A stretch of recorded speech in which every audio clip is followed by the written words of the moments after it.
Welcome to Marketing Happy Hour, a weekly podcast helping marketing professionals and entrepreneurs build better strategies and hit career goals. I'm Cassie. And I'm Allie. We're marketers and your hosts through these unfiltered convos with your peers and experts in the space. Let's dive in. Grab your favorite drink and let's get to this week's episode. Today, we are joined by Meredith Mills-Merritt, the founder of the original Southside and co-founder of Clean Alcohol Collective. Meredith, welcome to the show. Thank you for having me. We are so excited to have you today. And of course, we have to start by asking what's in your glass lately. I have a feeling I know.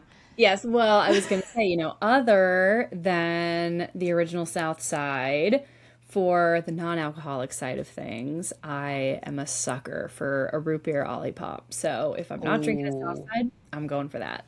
So good. So good. They consistently, I feel like Olipop comes out with these flavors that, like, I forget if it was the crisp apple last year or the year before. I love that one. Oh my gosh. They're so good. So those are my safe bets. Yeah. Yeah, I hear you. Well, can you please just introduce yourself to our audience, tell them a little bit about your career, and then we'll talk a little bit about the original Southside and Clean Alcohol Collective too. Sounds great. So I'm Meredith. I'm the founder and CEO of the original Southside, which is a new to market, ready to drink canned cocktail that is working to revive a timeless cocktail with a modern, better for you twist. My background was in brand management and product innovation, so I got started in the prestige beauty industry, specifically on a team focused on breathing new life into teenage acne products. From there, I fell in love with taking things from concept to shelf, so from 0 to 1, and that is really what encouraged me to start the original Southside. COVID had hit and I was looking for a passion project.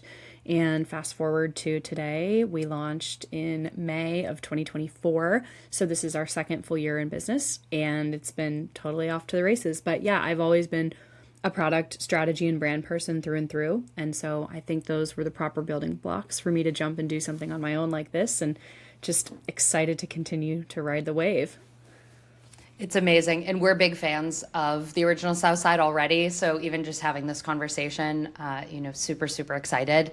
I think I would love to hear too, you took something kind of so personal as part of the creation of this canned cocktail and really turned it into a business for you. And so what was that light bulb moment like for you when you thought, like, this could actually be something? I could actually build a brand as part of this? There were a few. The first was just looking at the data. And so I was used to doing that with all sorts of things that I was presented with in terms of market trends and how we were going to forecast for innovation and what the next product launch was. And so going back in time, I was doing a master's degree at the University of Southern California for consumer behavior, which just was really complementary to the career path that I had chosen. I was always fascinated by why people do what they do.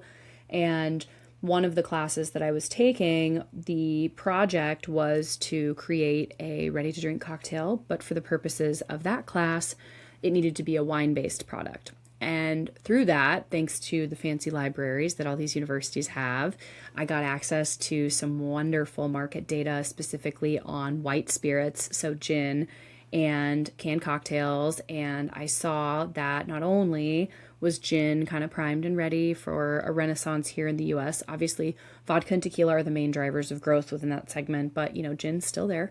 And premium format canned cocktails, so real spirits versus malt, were also growing really rapidly during this time.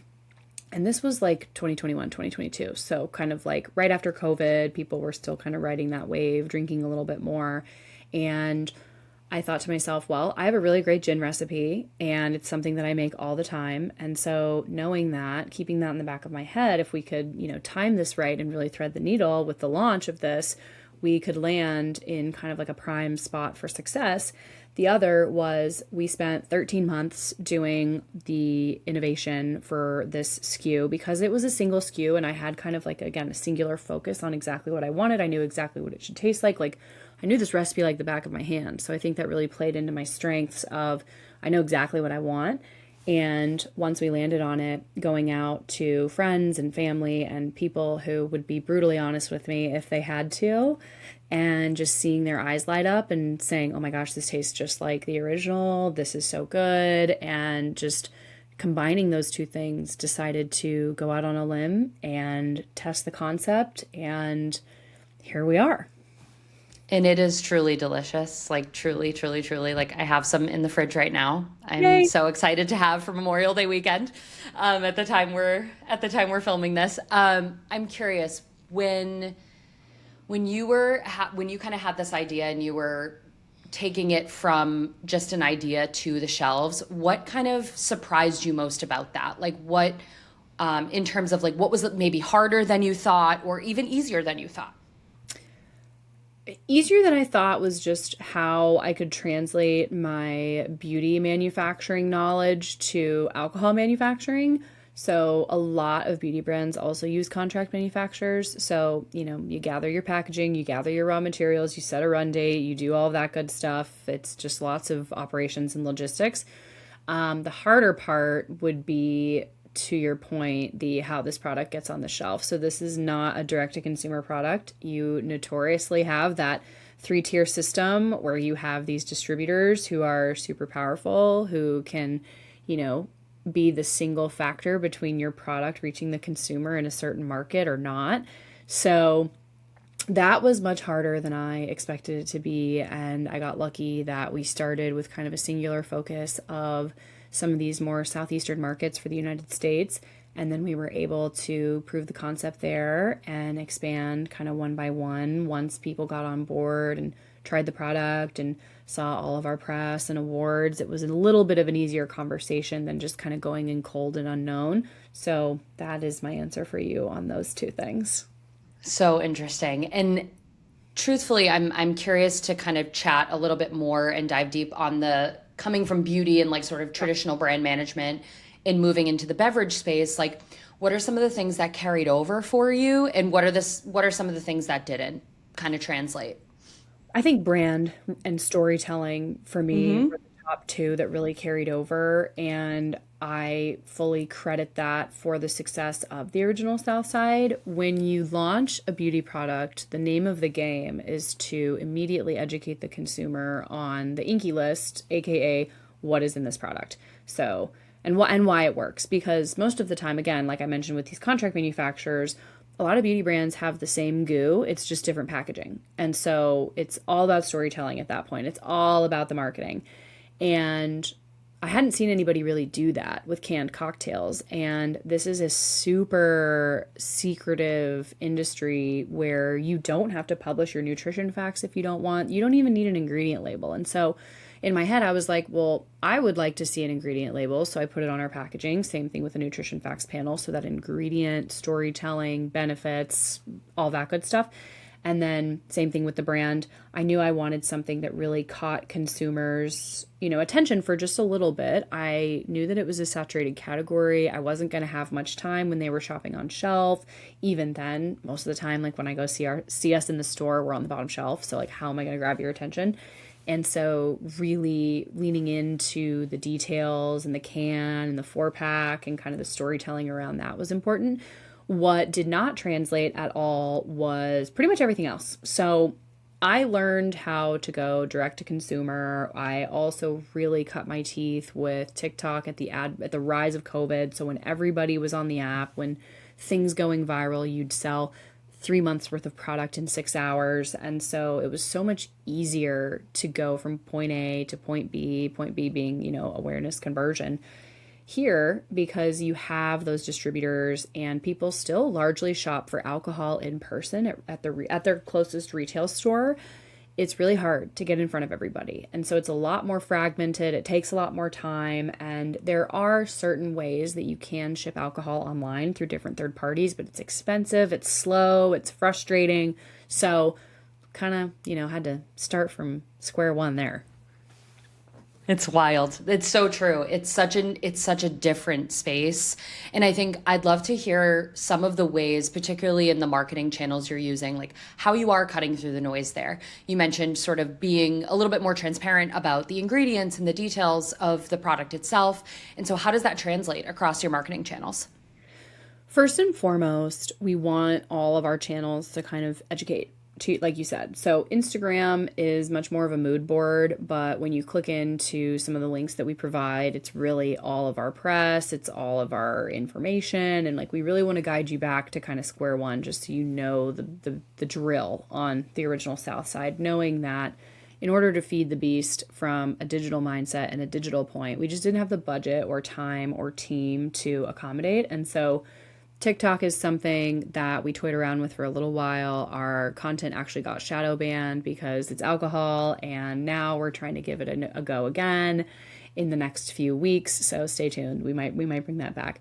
And then for the other parts, we really spend the majority of our time doing kind of in real life marketing. Like we are IRL all the way. The majority of our budget, and I'm talking like 95%, goes towards in-store demos, tastings, events where consumers are in a consumption mindset. And I think that's really important because I'll give you this example. You know, we do a lot of demos at Whole Foods, which is a great retailer of ours.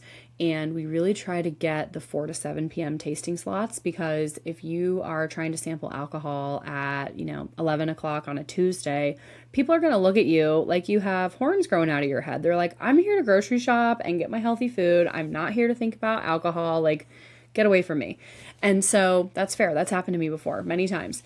So really spending the time right now building it's a super cheesy term in the industry, but it's so true, liquid to lips. Like that is truly all that matters, because once people try it, they get excited about it. They want to add it to their drink repertoire. And, that's our easiest way to win versus spending time and money on things in the digital world right now that just aren't showing a return for us like the other things are. Absolutely. And I think they're particularly in the IRL space, right? It also includes like different partnerships and things like that you've landed in some really creative ways, right? Including kind of unexpected outreach moments and things like that. What are some of the lessons that you think other founders can take from that?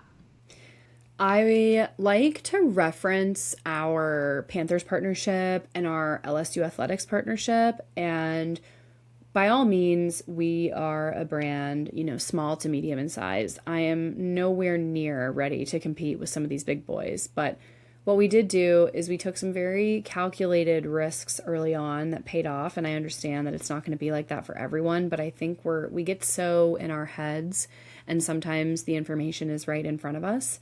And so for this, being a canned cocktail, I obviously had my ideas of what I thought would work and what wouldn't. And so when we were approached by the Panthers first and then LSU Athletics after that partnership, what I realized was, arenas and events like this, consumption mindset, this is actually exactly where we need to be. And so I would say, trust your gut. And if an opportunity comes across the table that feels crazy, it might be for other people, but it might not be for you. And so that's, I think, how it felt for a while for us doing these two larger sports partnerships so early on in our existence. But I credit it with a lot of our growth and awareness and our ability to leverage not only retail partners, but other distributor partners in other markets, because we're like, hey, we're driving trial and sales. This is a massive opportunity to drive like a ton of that liquid to lips. Not only are we increasing awareness, but we're also increasing consideration. And a lot of these venues will also do concerts and other grassroots events. And so in addition to kind of the regular sports programming that goes on, you get some of these, I'm not going to call them extras, but you get some of these extra opportunities.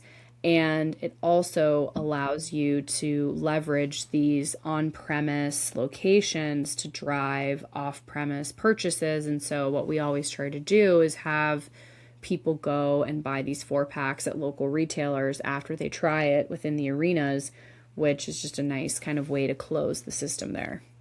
Absolutely. And both of those partnerships are now case studies for you too, right? To be able to use in other pitches and opportunities and things like that.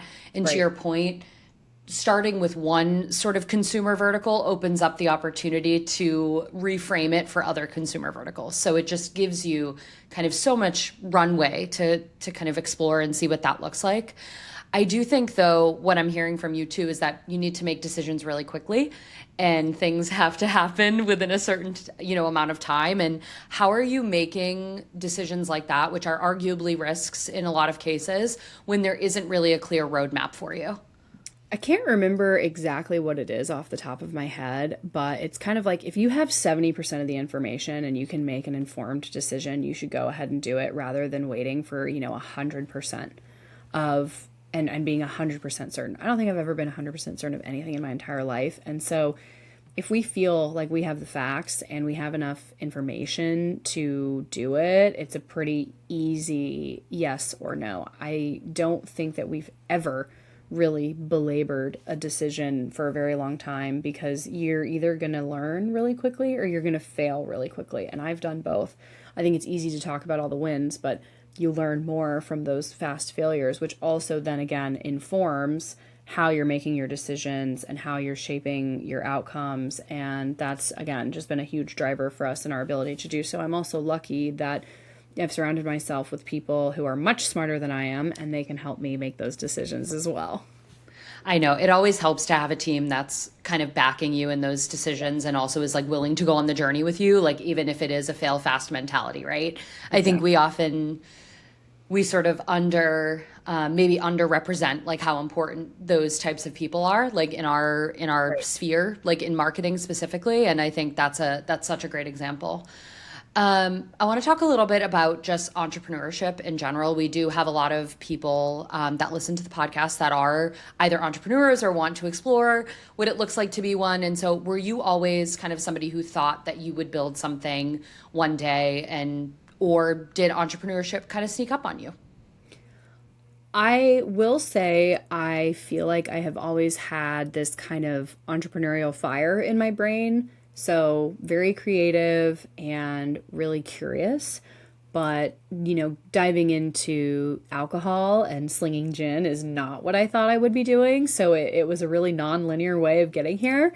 And really, I think it's been the best blessing because I tell people I was probably a pretty bad employee in some of my later jobs because I thought I really knew everything and I really wanted, I had something to prove. I had a chip on my shoulder. I was like, I feel like I know how to do this. And so going out on my own was the way to experiment and be like, oh, okay, wait, maybe I do know what I'm talking about. But yes, so short answer is yes. Always felt like I wanted to do something on my own. Had no idea it would be a gin cocktail, but I'm happy I'm here. So I'm curious to get your thoughts on what you think is next for the beverage space.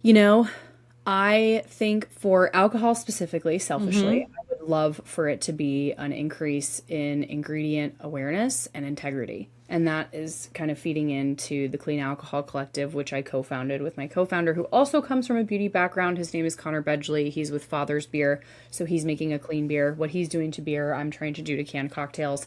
And so for alcohol specifically, I think you'll see a lot of that.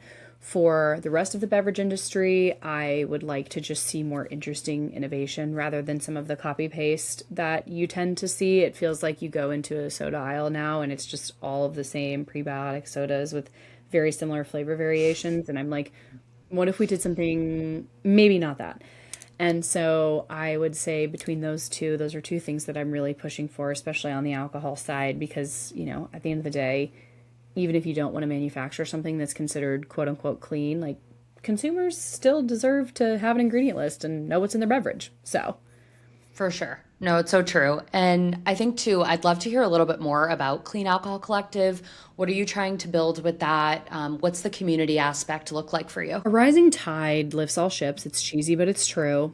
And the thing that I have actually found to love the most about the alcohol industry is everyone is so kind and willing to help you from like the founder side. And there are so many struggles that we all experience that if you can figure out a way to win together, people are much more willing to do so. And that wasn't really something I saw in the beauty world. So keeping that in mind, what myself and my co-founder decided to do was really take ownership of, hey, we saw the positive waters splash on some of these brands when Sephora decided to create a Clean at Sephora section. It creates an immediate divide in consumers' minds of, oh, if this product is clean, then what's in the product that I've been using? And so people don't really think about that when it comes to alcohol, because there's this mindset of, oh, alcohol is already bad for me, so why should I care why should I care? And we're here to totally try to reshape the way that people think about that. So we really want to redefine the industry standard. And, again, like, pun was so easy, raise the bar for ingredient transparency and integrity in alcohol, where you have all of your ingredients that are carefully considered, you have your additives disclosed, you have your labels holding you accountable. And so what we did is we took a look at retailers like Whole Foods, Sprouts, and Erewhon. We're not going to reinvent the wheel. So we took a look at their no list. So ingredients that they just don't like. And it's pretty standard. So think artificial sweeteners like high fructose corn syrup, aspartame, glycerin, sucralose, all of those, less than desirable things. Same thing with artificial colors. So red 40, yellow number 5, blue 1, artificial preservatives, sodium benzoate, potassium sorbate, and anything included in your natural flavors. So drilling down even deeper, because sometimes people can hide other things inside those natural flavors. So we actually ask people to disclose and make sure that there's no maltodextrin, no non-organic sugars, and no propylene glycol. So that's kind of the biggest portion for us in terms of ingredient integrity. And then ingredient transparency is kind of the other pillar, where we're asking you to put on your packaging your nutrition facts panel. We're asking you to put an ingredient list, which, again, like I mentioned, is not currently legally required, which is so crazy. I do hope that reform comes soon. And our goal with this is to really just help brands future-proof themselves, build kind of a foundation and awareness. We're trying to get to our first 20 brands by the end of this summer. We're already at we have 9 brands right now. We have a couple in the pipeline. We launched in December, so very encouraging. And That's amazing. From there, we'll look at expansion, industry pressure. Like, our dream is to launch with, 1 or 2 key retailers to create a clean alcohol section in store. So think like Better Summer Barbecue, where you have these brands next to each other and, you're marketed almost as like a suite of products versus just an individual. So that's really kind of where we're going with that. And then eventually getting into some sort of reform milestone, but that's 2027, 2028. That's incredible. And just a light addition to your day job, right? I've Yes. just trying to change the clean alcohol industry. Bit. Yeah.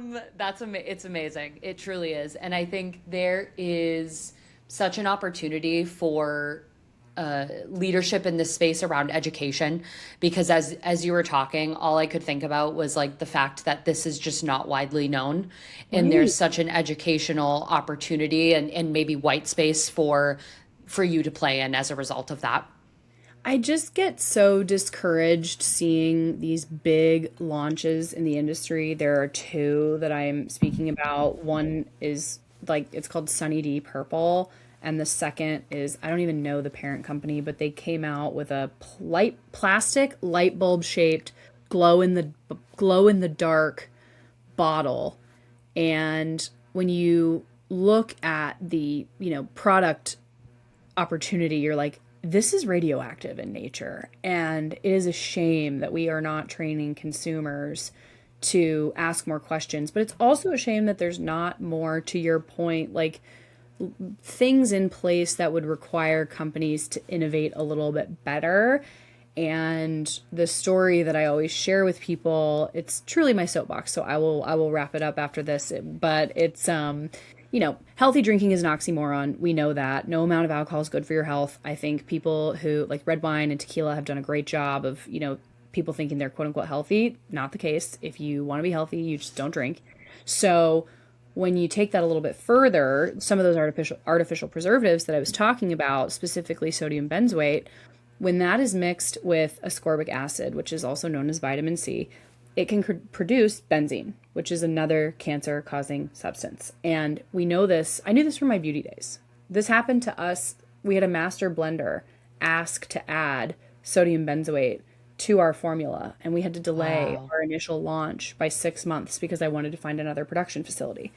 And then you start digging deeper and realize that according to certain, documents, the FDA has known about benzene in food and beverage and these reactions since the 1990s. So you can't count on some of these governing bodies to help you. You have to really take that information yourself. And again, it's like, I love to drink. I wanted to have a cocktail, but I don't want all the other nasty crap in it. And Right. so truly that was the impetus for all of this. And then you realize, oh, wait, I can also help you and bring brands together that have a similar mindset. So For sure. And it's so clear. Like your passion is literally palpable. I'm like, how can I help? you're like, yes, That's like where let's do I'm it. like, actually, yes, how can I help? It's just amazing. And as we kind of wrap up this conversation, as I mentioned, we do have a lot of folks who are that listen to this podcast that are kind of sitting and maybe they have an idea in their notes app right now and they're afraid to kind of take the first step to launch something or maybe even dabble in entrepreneurship in some way. What would you tell them? Do it. If you are the type of person that's already thinking about it, I don't think you'll be happy unless you try it. And I know it's really scary. And I know that there are a lot of factors that go into it. But I always tell people that it's, again, me and the cheesy quotes this time. It's like nothing else is coming to my brain. I literally have this written in my notes app because when I'm, down bad, you cannot let fear of striking out keep you from playing the game. And I find that so many people operate in such a fear-based mindset when it comes to entrepreneurship because it's hard. You have two stories. You hear the massive failures and then you hear the exits. And you have a really hard time hearing everything in between. And the in-between is so messy and beautiful. And I feel like every single day I get another MBA and I'm coming out of this. Even if this goes to hell in a handbasket tomorrow, I'm very proud of where I came from and what I've done. And so truly, if you're that type of person and you already feel like you want to do something, see it through and do it for yourself. Otherwise, if you can live without that, then maybe not. I know. It's such a great reminder though, and wonderful advice, just career in general, honestly, even just more broadly. And Meredith, as we wrap up this conversation, we will have, of course, all the links in the show notes so that everybody can find Original Southside and Clean Alcohol Collective. Where can everyone follow along with what you're up to as well?